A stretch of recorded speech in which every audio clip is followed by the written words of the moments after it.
Hello and welcome to another episode of Behind the Win, Trail Talk. In this episode, Sean meets with Brad Wilson, the former Speaker of the Utah House of Representatives. They talk about Brad's campaign in his race towards the U.S. Senate in 2024. We hope you enjoy this episode of Trail Talk.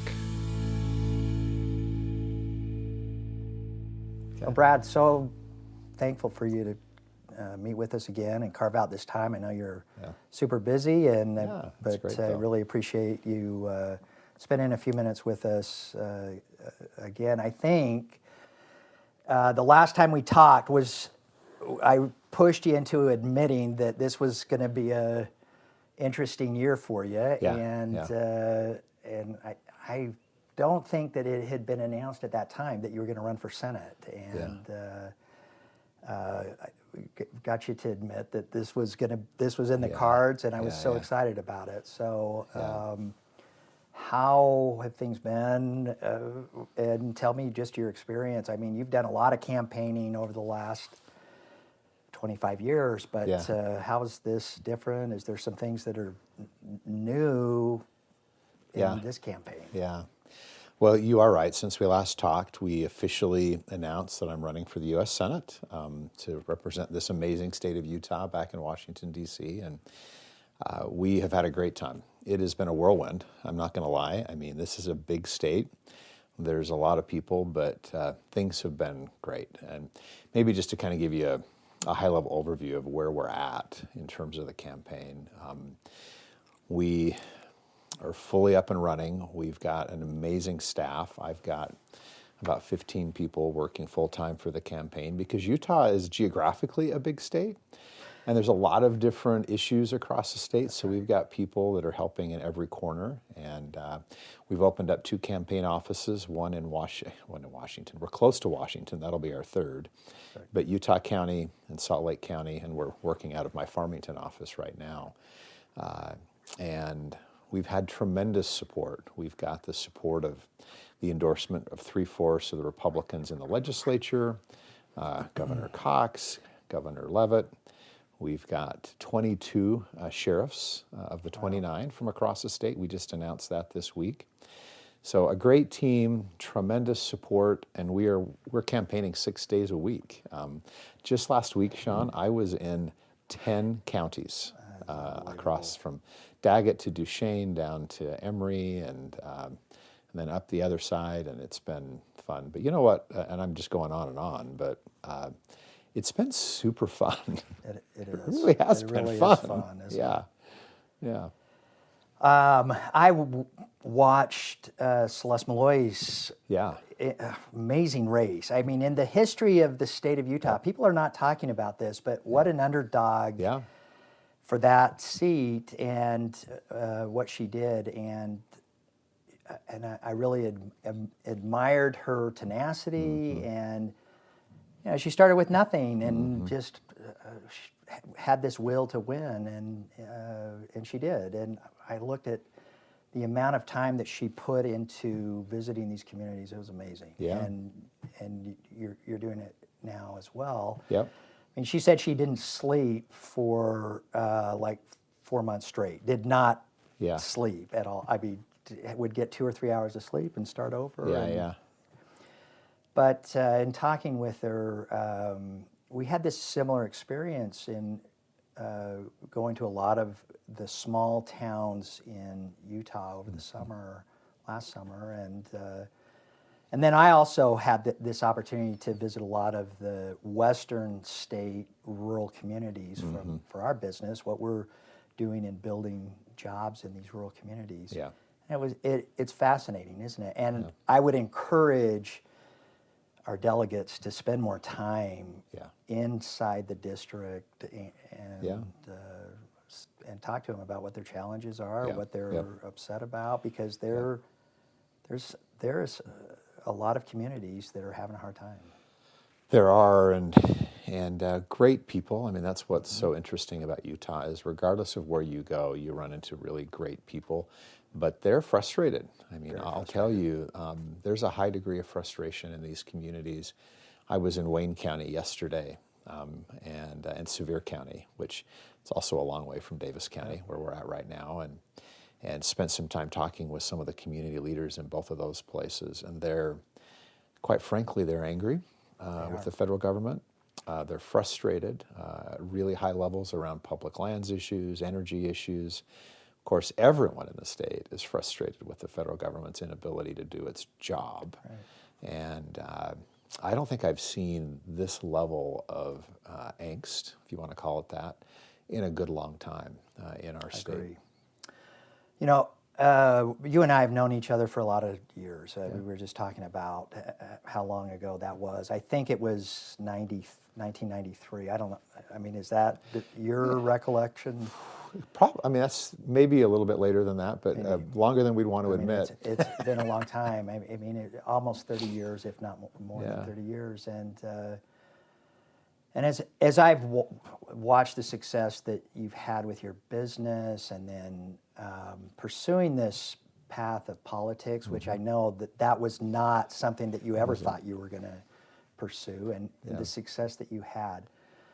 Our company has, I mean, probably there is not another company in the history of Utah that has worked more federal, state, and municipal projects for the state of Utah than LSI.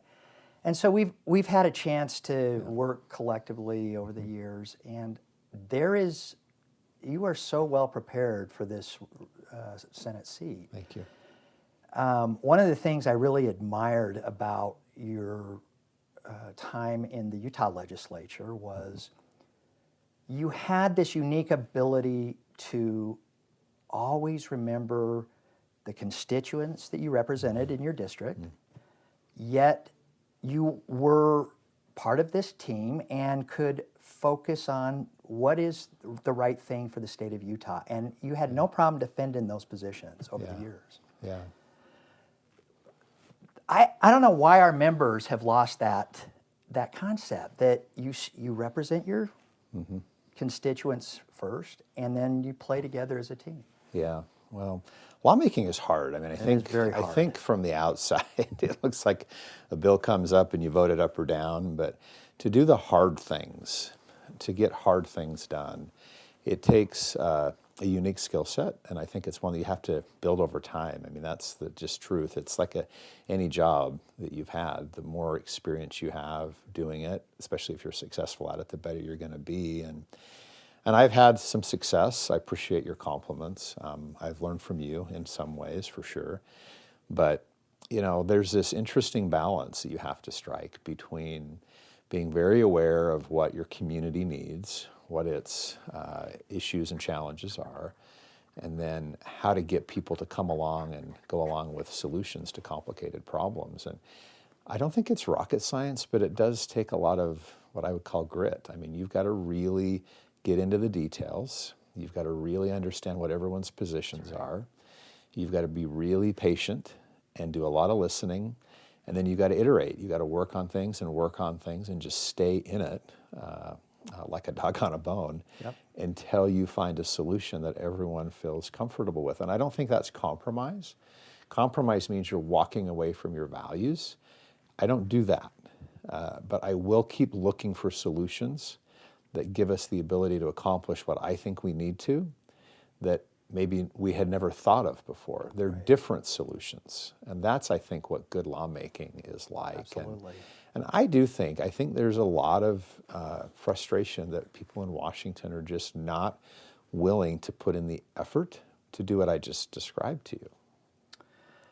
You know, a few years ago, you and I were working a project, and you came to me and said, I'm not going to support this. It's not the right decision for the state of Utah. Yeah, it was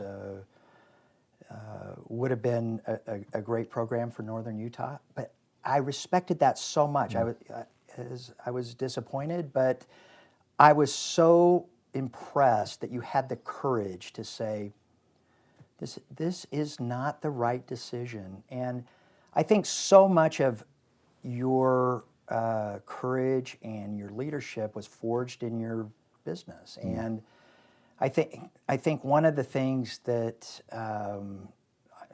should be a requirement for lawmakers is to run a business. There is nothing like having to make payroll every Friday, understand a balance sheet and an income statement made you a good lawmaker for the state of Utah for all these years. Well, it's nice of you to say.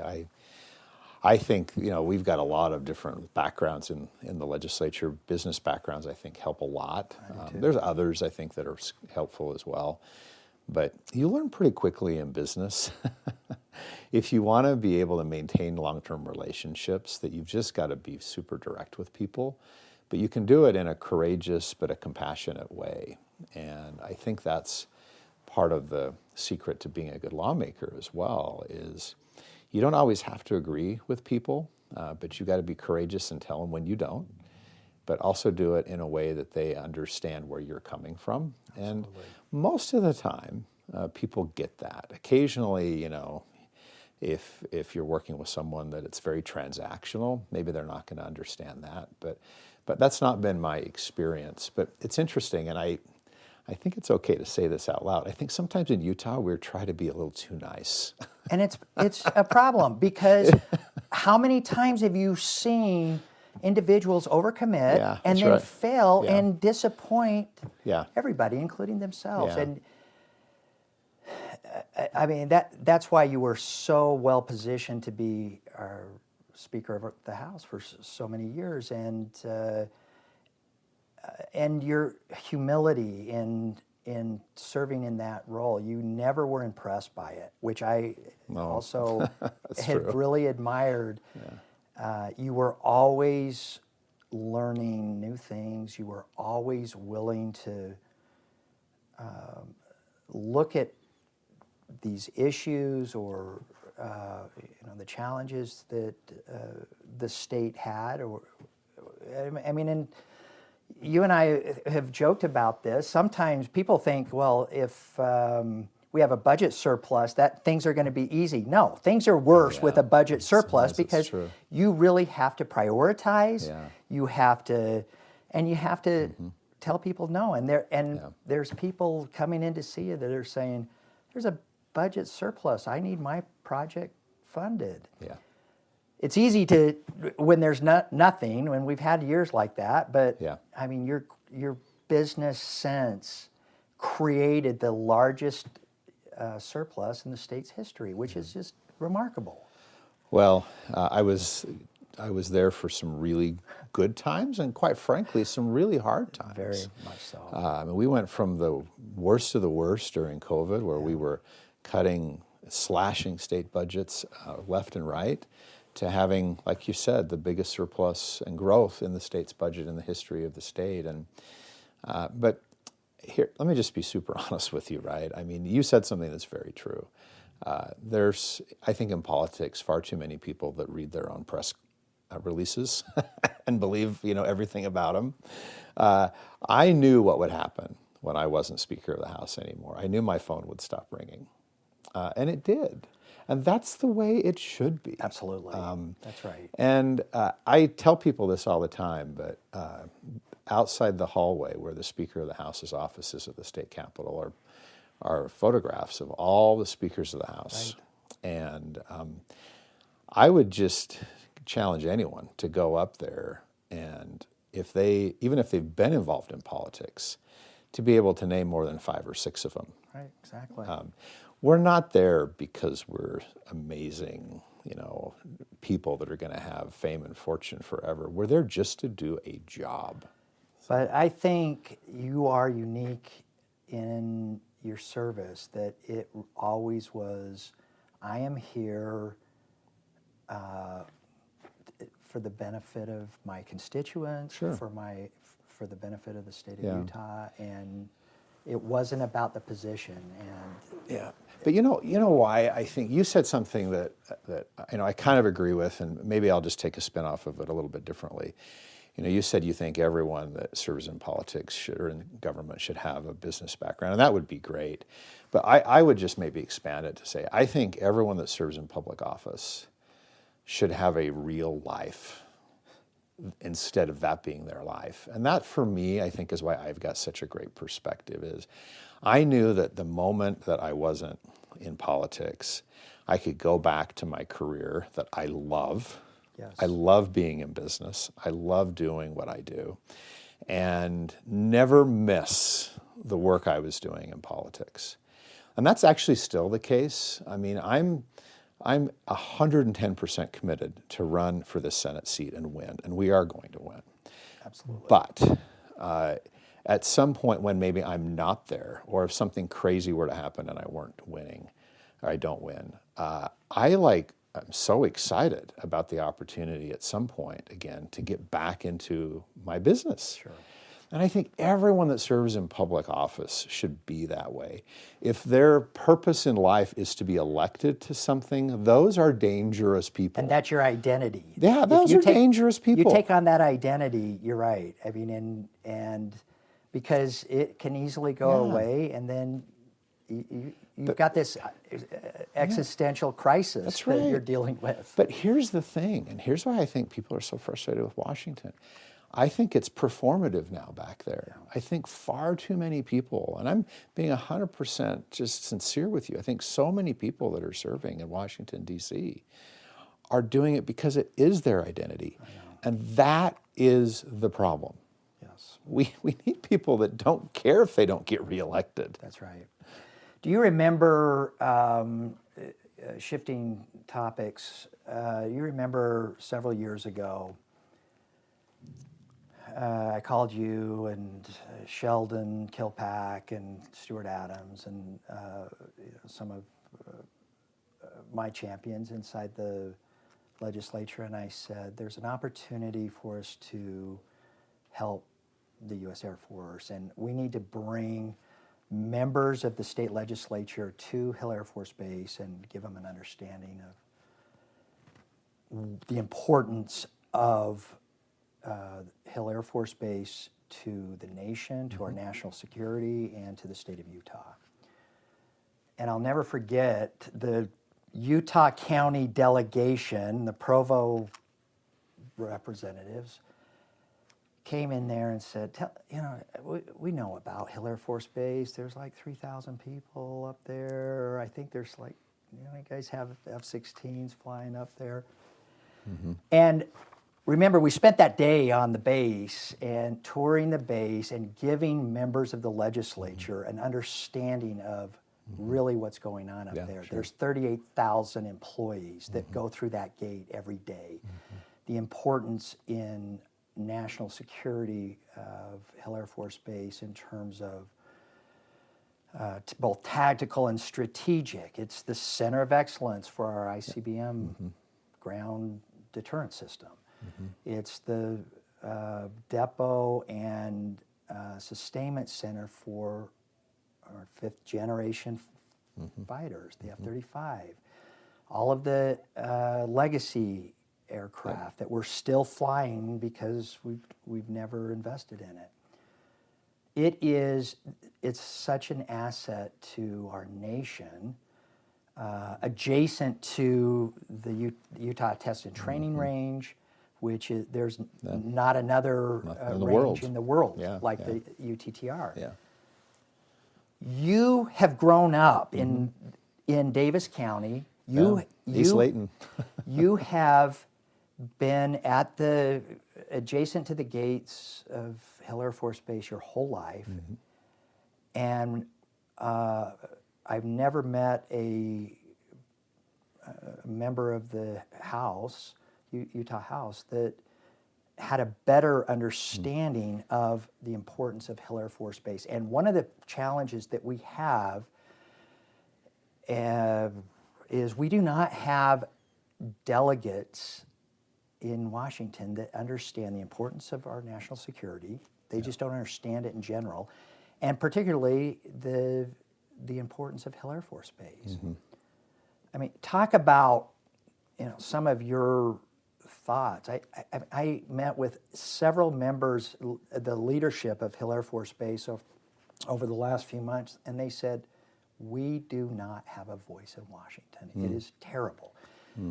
That's one of your strengths. Because nobody can can Yeah. compete with you on your No. understanding of That's Hill true. Air Force Base. So Yeah. maybe you could talk about Yeah, that for a minute. sure. Well, I think just to kind of go back in history real quick, I mean, you go back to Jim Hansen and Rob Bishop and Jake Garn and Orrin Hatch and all the work that they put in to create the Hill Air Force Base of today, and the community leaders and our mayors. I mean, this has been an effort, a sustained effort for a really long time. It has been the top priority. I mean, every one of those delegates that you mentioned, that has been their top priority. Yeah, and it needs to continue to be for a lot of reasons. The first and most important is national security. I mean, it plays such a vital role in our nation's defense.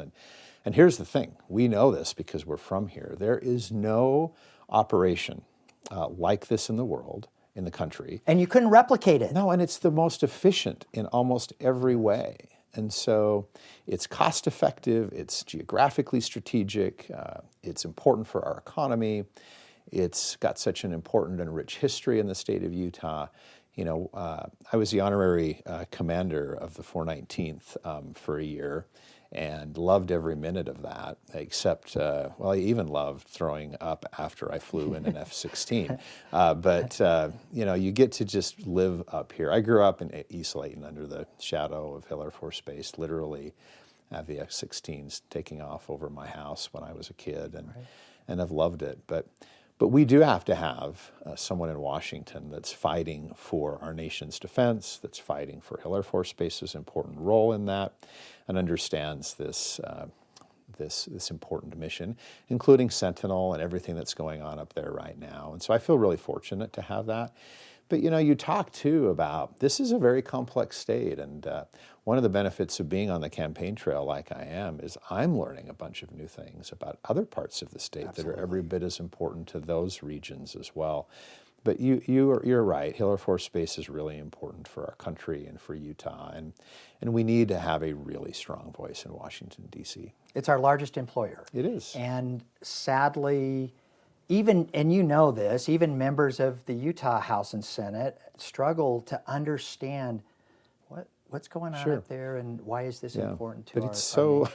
It's so cool. I don't know how else to describe Hill Air Force Base. It is just cool. And they do great work, and it's because of the great people there.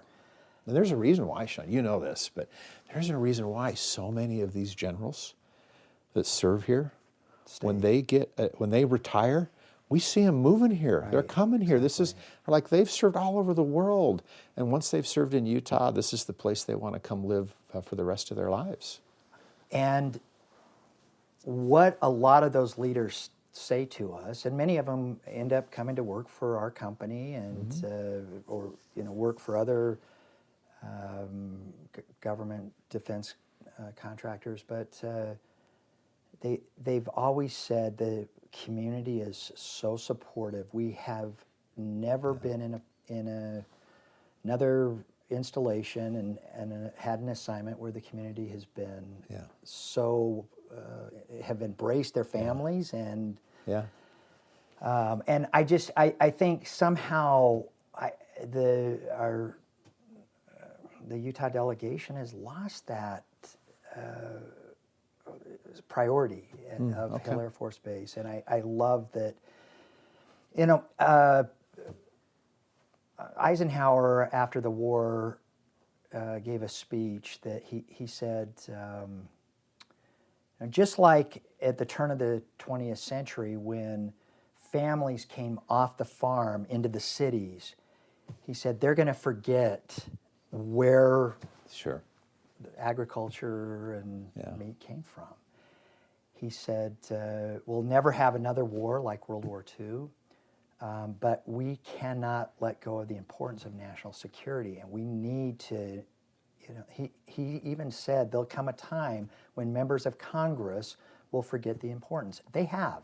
He was so prophetic in that speech right after World War II. Very few members of Congress, I mean, Chris Stewart was one of the few serving members that had also served in the armed forces. And while you didn't serve directly, your support in your business, in the House, for all of these years, and just being entrenched in this community. I mean, you've got a better understanding of the importance of national security, the Air Force, Hill Air Force Base, the installation, the Utah Test and Training Range, than most of the members of Congress today.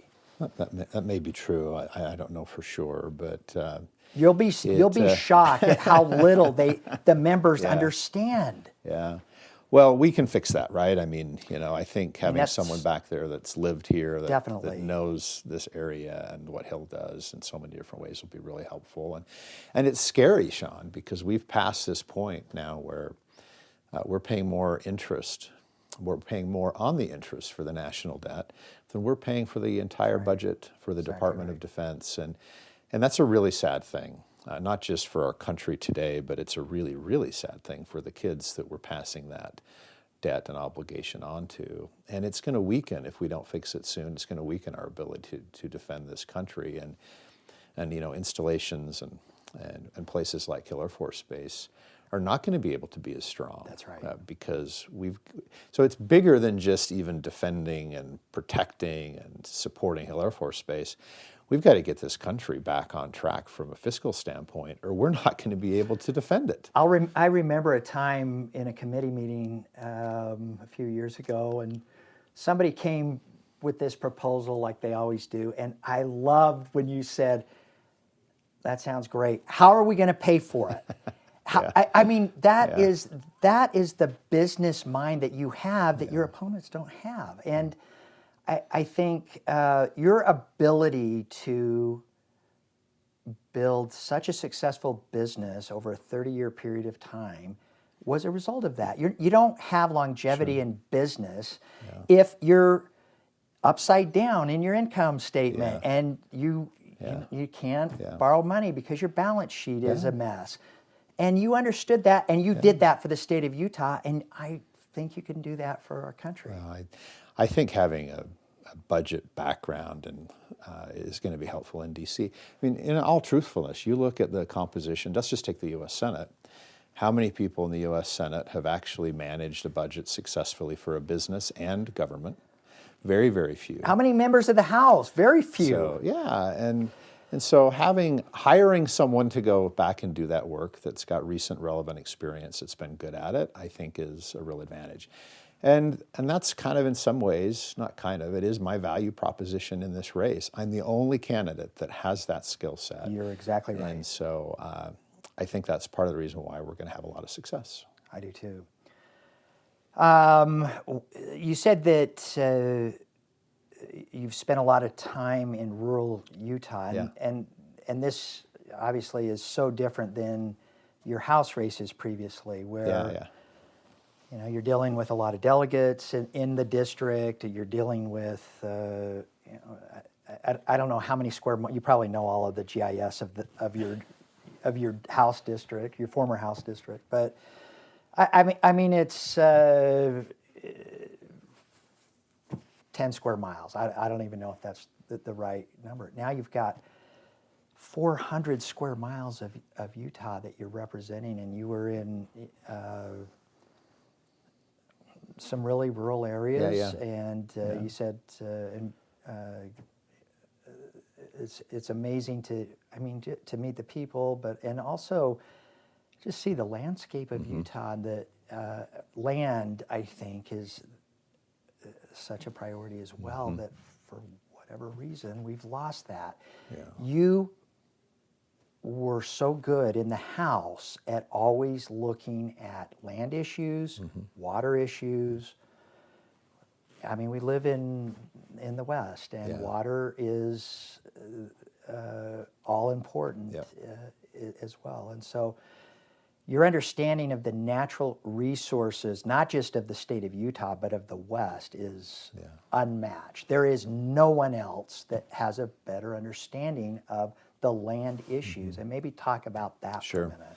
I think you're right, actually. I think that when you look at the biggest challenges we have in the state of Utah, especially when you're tying in the rural element, public lands and water are ongoing issues, are some of the biggest issues we're going to face. And I've spent the better part of the last 5 years the majority of my time on water. Yes. It's not a very exciting issue to talk about on the campaign It's trail, critical. but there's nothing more important for the state of Utah, and no one that's running really does understand water like they I don't. do. You're right. And somehow along the Wasatch, and this is one of the other things that I've admired about you so much, is that people along the Wasatch, yeah, we might have a low water year and we're going to regulate your sprinklers. Sure. They have no idea the water challenges, especially in the south and the western part of the state. And they're very different. I mean, if you're talking about issues on the Green versus issues on the Virgin versus issues on the Sevier versus the Bear, I mean, they're all different. They are. The challenges are different. The solutions are different. The politics are different. But the one thing that's we have in common across all of those areas is we have a limited supply of water. It's if we don't manage this better, quite frankly, our ability to grow as a state and a community will be limited, and that's bad for Utah. It's bad for our kids and our grandkids if we don't have a place for them to live. And I really believe that there's plenty of solutions out there to solve this, but it's going to take a lot more effort. It's going to take a lot more coordination between state and federal elected officials. And this ultimately is going to have to be solved at a regional level, not just a state level. And so having someone that is back in the U.S. Senate that understands that really, really well, and I mean, quite frankly, is like super invested in it because I really care about this issue. It's critical. So, and I'm excited with Celeste Malloy's background in rural, especially water. She was a water attorney for Southern Utah for so many years. That what an amazing partnership that will be with Celeste working these issues in the House, you working these issues in the Senate. I'm really excited about that. I'm really excited about Celeste's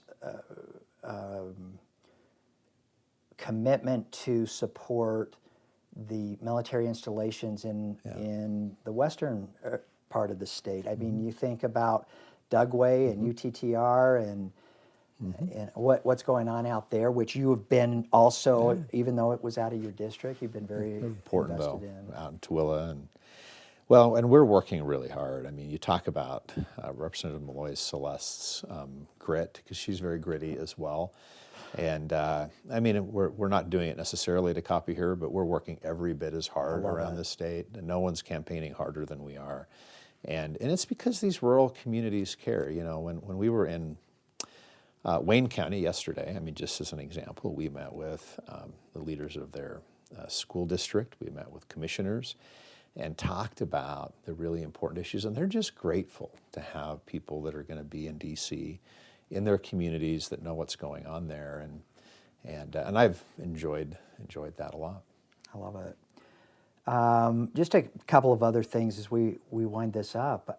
One is, an observation that I have is that historically, the Utah delegation has worked together as a team. Even, I mean, we've had Democrats in various seats, and the Democrats and the Republican delegation have worked closely together. There is not, today, there's not a clear leader of the Utah delegation. I think that has been so critical where, I mean, Orrin Hatch served as that leader for a lot of years as the senior member of the delegation. He had a standing meeting, mandatory meeting, that every member came to his office and they would talk about things. And there was real strategy on committees, and there was real strategy on, these are the objectives, the metrics that we're going to track, and milestones that we're going to achieve. And watching you in the House do that for all those years, you can help bring the Utah delegation back together, which I'm also really excited about. And your leadership is so needed. Well, I think the nice thing is I work really well with everyone that's back there already. I've got a good relationship with everyone. And so, on day one, we've already worked together on things, and I will be a natural part of the team. And here's the thing, right? I mean, Utahns hope and expect that what you just described is actually happening, that members are back there working together, shoulder to shoulder, on issues that are going to impact not just the future of Utah, but the future of our country.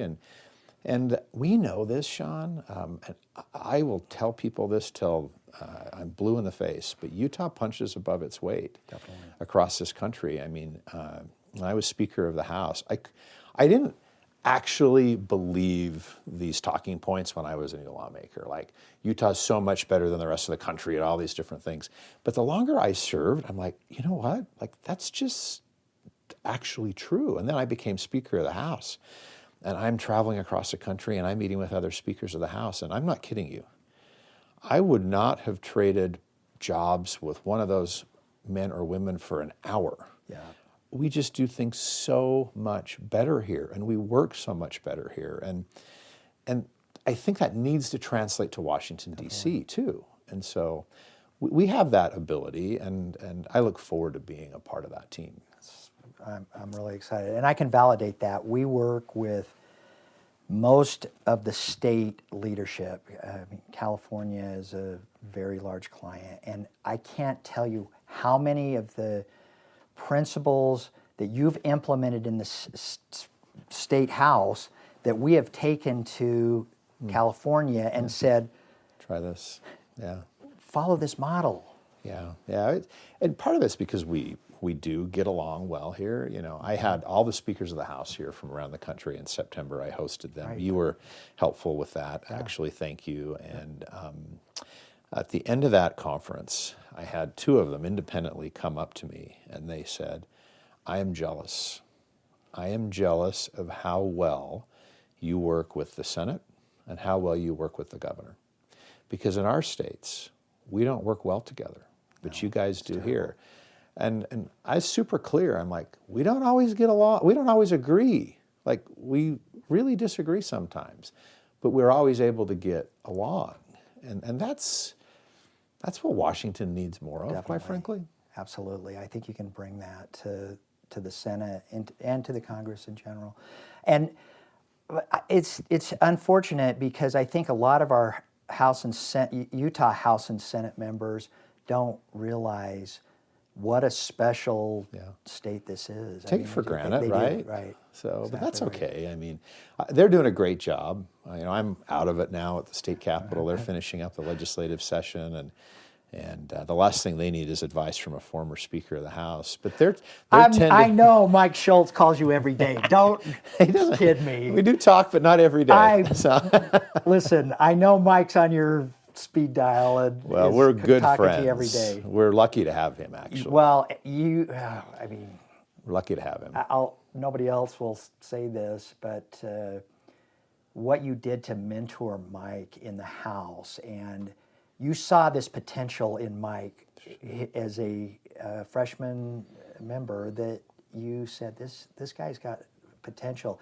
And I watched you from the beginning mold and shape Mike to the leader that he is. And that was you. That was your mentoring him and just leading by example.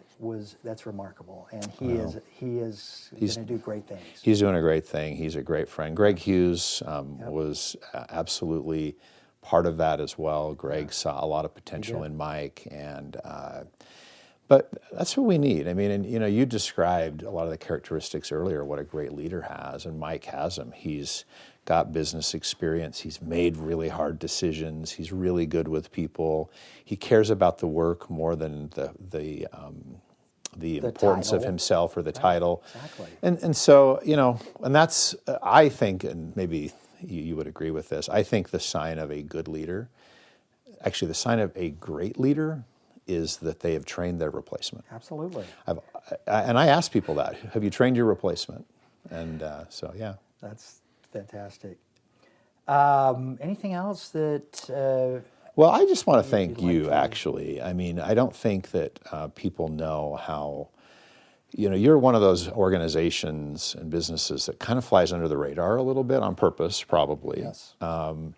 But you have helped so many Utah businesses, which means Utah families, have success by navigating the work that you do. And Utah's success at a state and a local government level is very, very impacted by the work that you've done. And your company's been around for a good long time now. 52 years. Yeah, almost as old as me. And I'm actually older than that.